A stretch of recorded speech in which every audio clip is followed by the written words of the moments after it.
श्रीमद् भागवत कथा अष्टम स्कंध। सुखदेव जी बोले, परीक्षित अब और क्या जानना चाहते हो? परीक्षित बोले, भगवान आपने मुझे स्वयं मनु का वंश वर्णन सुनाया, जिससे सुनकर बड़ा आनंद मिला। अब आप मुझे दूसरे अन्य मनुओं की कथा सुनाइए। अब भगवान के अवतारों का भी वर्णन कीजिए। भगवान आप मुझे वह सब सुनाइए जो भगवान कर चुके हैं और आगे करेंगे। मैं तथा ये अन्य ऋषि मुनि सभी श्रद्धा के साथ सारी कथाएं सुनना चाहते हैं। सुखदेव जी बोले, राजन, इस समय 7वां मनवंतर चल रहा है। इस कल में इससे पूर्व 6 मनवंतर बीत चुके हैं।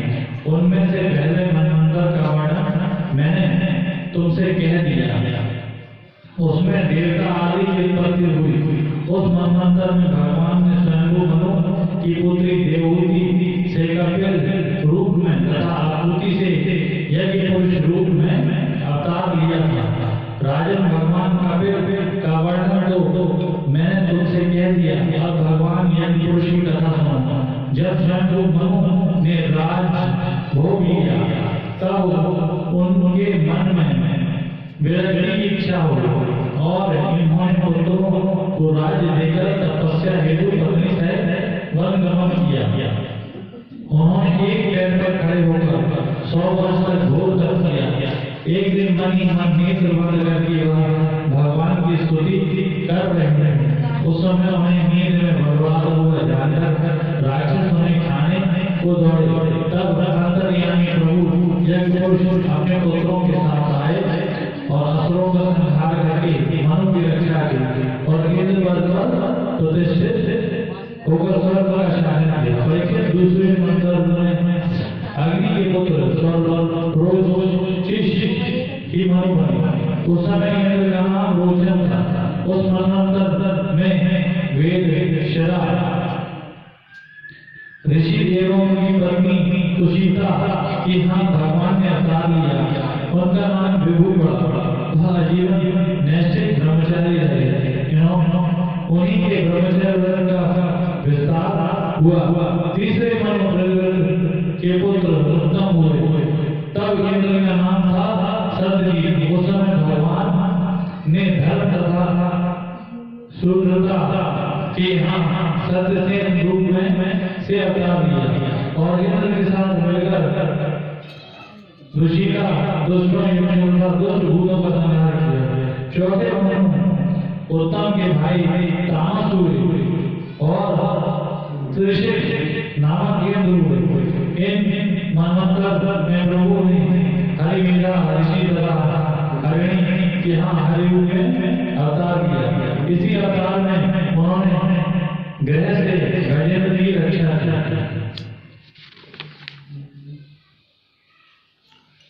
परीक्षित बोले, प्रभु मैं जानना चाहता हूँ भगवान ने किस प्रकार ग्रह के चंगुल से गजेंद्र को ग्रह के चंगुल से छुड़ाया। इस पर बहुत सुंदर भजन है।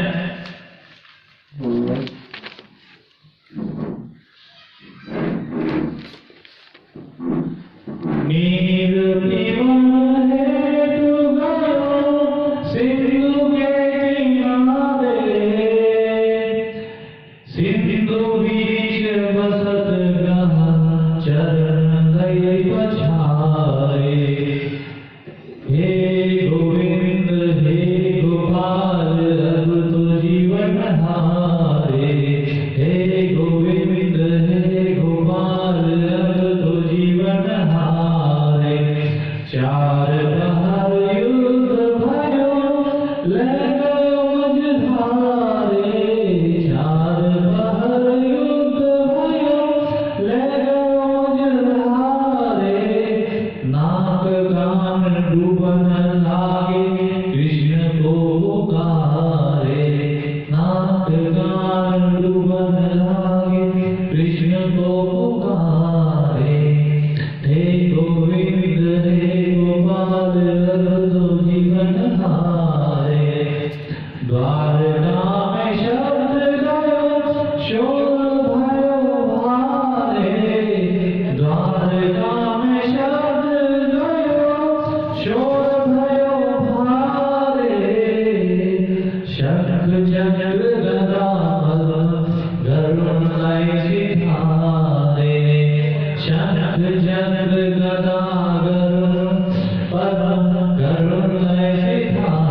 कृष्ण को भारे।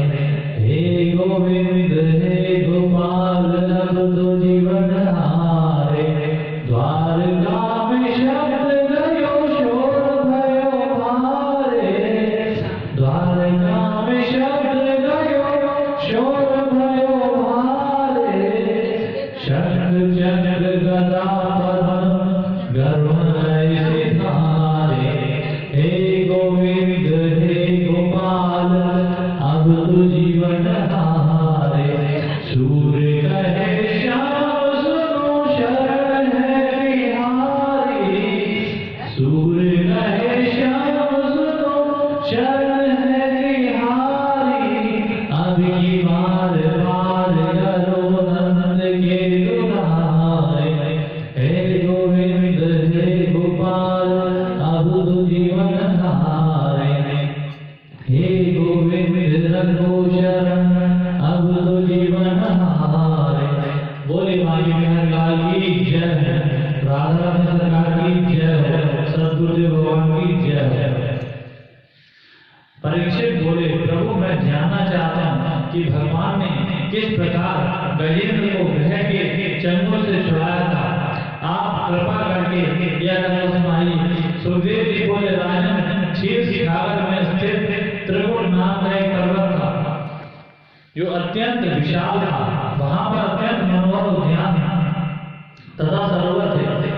उन्हीं में से एक उद्यान भगवान वरुण का था जिसका नाम ऋतुमान था। वहां एक सरोवर भी था। उस त्रिकुट पर्वत पर एक बलवान हाथी निवास करता था जिसकी अनेक पत्नियां हथनियां तथा बच्चे थे। उसके चलने मात्र से पर्वत कांप उठते थे तथा अनेक हिंसक पशु भी उससे घबराते थे।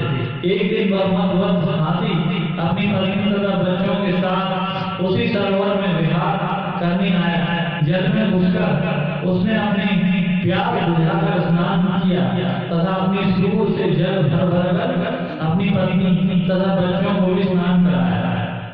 इस प्रकार जल क्रीड़ा करते हुए उसे बहुत समय बीत गया। उस समय प्रारब्ध की प्रेरणा से एक बलवान ग्रह ने क्रोध में भरकर उस गज का पांव पकड़ लिया। तब आकाशमान विपत्ति में पड़कर उस बलवान ग्रह ने स्वयं को पांव छुड़ाने की भरपूर कोशिश की किंतु वह क्रोध को छुड़ा न सका। तब उसके अन्य साथियों ने धर्मपत्नी बच्चों ने भी उसे बाहर निकालना चाहा किंतु सभी असमर्थ रहे। कभी गज उसको पूरी शक्ति लगाकर उस ग्रह को बाहर खींच लाता और कभी वह ग्रह उसे जल में खींच लेता। इस प्रकार लड़ते लड़ते दोनों को 1000 वर्ष बीत गए। देवता भी इस घटना को देखकर आश्चर्यचकित थे। ग्रह जलचर है और गज स्थलचर। अर्थात गज की शक्ति जल में स्थिर होने लगी। न तो उसमें बल बचा न ही उत्साह बचा और ग्रह अधिक बल लगा उसे जल में खींचने लगा। जब गज पूरा जल में डूबने लगा तब उसके संबंधी चिंगारने लगे। गज केवल सूंड दिखाई दे रही थी। उस समय उस हाथी को स्मरण आया कि इस समय इस ग्रह की फांसी में मैं फंस गया हूँ। कोई मुझे बचा नहीं पा रहा है। मैं स्वयं भी हार गया हूँ। अब तो केवल परमात्मा का आश्रय ही मुझे बचा सकता है। इस प्रकार विचार करके पूर्व जन्म में किसी के स्तोत्र का जाप करने लगा। गजेंद्र बोला जो जगत में आश्रय है तथा जगत के स्वामी तथा सबके मूल कारण उसमें पुरुष रूप में विराजमान है। मैं उन्हें नमस्कार करता हूँ। भिन्न भिन्न रूपों में नाटक करने वाले अभिनेता के वास्तविक स्वरूप को साधारण दर्शक नहीं जान पाते। उसी प्रकार देवता तथा ऋषि मुनि भी अपने स्वरूप को नहीं जान पाते। तो फिर दूसरा क्या जान सकेगा? ऐसे दुर्लभ चरित्र वाले प्रभु मेरी रक्षा करो। मैं पशु काल के पास में फंसा हूँ। हे प्रभु जहाँ काल का अस्तित्व न हो वहाँ मुझे ले चलो। जो घर संपत्ति पुत्र स्त्री तथा शरीर में आसक्त हैं उन्हें आपकी प्राप्ति होना कठिन है क्योंकि आप स्वयं गुणों की आसक्ति से रहित हैं। जीवन मुक्त पुरुष अपने हृदय में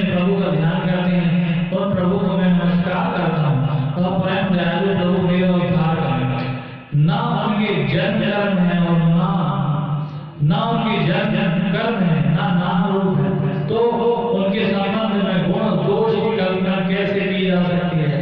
फिर भी विश्व की सृष्टि तथा संहार करने के लिए जो समय समय पर इन सबको अपनी माया से स्वीकार करते हैं, उन सब शक्तिमान परमेश्वर को मैं प्रणाम करता हूँ। आप सबके मूल कारण है, आपका कोई कारण नहीं है तथा कारण होने पर भी कोई विकार या परिणाम नहीं हो सकता, इसलिए आप अनोखे कारण है। ऐसे आप कारणों के कारणों को मेरा बारंबार प्रणाम है। प्रभु मेरी रक्षा करो, इस ग्रह के जन्मों से मुझे छुड़ाइए और मेरा उद्धार करिए। इस प्रकार 28 श्लोकों में गज ने बहुत सुंदर स्तुति की। इसे गजेंद्र मोक्ष कहते हैं। गज के द्वारा जो स्तुति की गई उसमें किसी देवता का नाम नहीं लिया गया, इसीलिए कोई भी देवता गज की रक्षा के लिए नहीं आया। तब सर्व पर कृपा करने वाले श्री हरि ने विचार किया कि इसने कोई नाम नहीं लिया, तो मैं अपना नाम अनामी रख लेता हूँ। इस प्रकार अनामी भगवान हाथ के में चक्र लेकर उस सरोवर के निकट आए। तब भगवान को आया देखकर उस गज ने सरोवर में एक कमल उठाकर सूंड से भगवान को अर्पित किया। भगवान गजेंद्र को पीड़ित देखकर कृपा करने के लिए गजेंद्र के साथ ग्रह को बाहर खींच लाए और चक्र से ग्रह का मुंह फाड़ डाला और गजेंद्र की रक्षा की। आकाश से पुष्प की वर्षा होने लगी और देवता मुनि आदि सभी भगवान की स्तुति करने लगे। स्वर्ग नदियां बहने लगी, गंधर्व गाने लगे, अप्सराएं नृत्य करने लगी। इस प्रकार भगवान ने ग्रह को मारा और गज को मारा। यदि ये कहें कि ग्रह को मारना ही उद्धार किया तो अन्यथा न होगा, क्योंकि भगवान जिसे मारते हैं उसका उद्धार होता है और वह परम फल की प्राप्ति होती है। गज के पुकारने पर प्रभु आए, किंतु पहले ग्रह को प्रभु की प्राप्ति हुई, क्योंकि दास नहीं दास अनुदास को पहले भगवान की प्राप्ति होती है। जो सीधे भगवान को पाना चाहता है, भगवान की प्राप्ति कठिन है, किंतु गुरु ब्राह्मण तथा संतों की चरण सेवा बनकर उनकी कृपा से शीघ्र भगवान की प्राप्ति हो जाती है। जो सीधे राम को प्राप्त करना चाहे उसे कठिनाई होगी, किंतु हनुमान भी भगवान के दास हैं। यदि हम हनुमान के दास बनकर उनकी प्रार्थना करें तो शीघ्र हमें प्रभु से मिला देंगे, जैसे तुलसीदास जी को मिला था। अगर भगवान के दासों के दास गज ने प्रभु को पुकारा, वह प्रभु का दास हुआ और ग्रह ने गज के चरणों को पकड़ा तो वह दास अनुदास हुआ। और मेरे प्रभु तो भाव देखते हैं, सो उनका उद्धार पहले कर दिया। संसार ही सरोवर है, जीव ही गजेंद्र है, काल ही ग्रह है, काम क्रोध तथा लोभ भी त्रिकूट पर्वत है। जीव संसार में विहार करता है, वह काम के वशीभूत है। इस संसार में जीव की पीड़ा करता है, उस संसार में उसका काल नियत है। जब जीव संसार में कामों भोग करता है तो काल उसे पकड़ लेता है। जीव कहता है मैं काम का उपभोग करता हूँ, यह झूठ है। सच यह है कि हम काम को नहीं, काम हमें भोग रहा है, हमारे द्वारा भोग नहीं भोग ही जाते हैं, फिर हम भोगों के द्वारा भोग ही जाते हैं। इस प्रकार आगे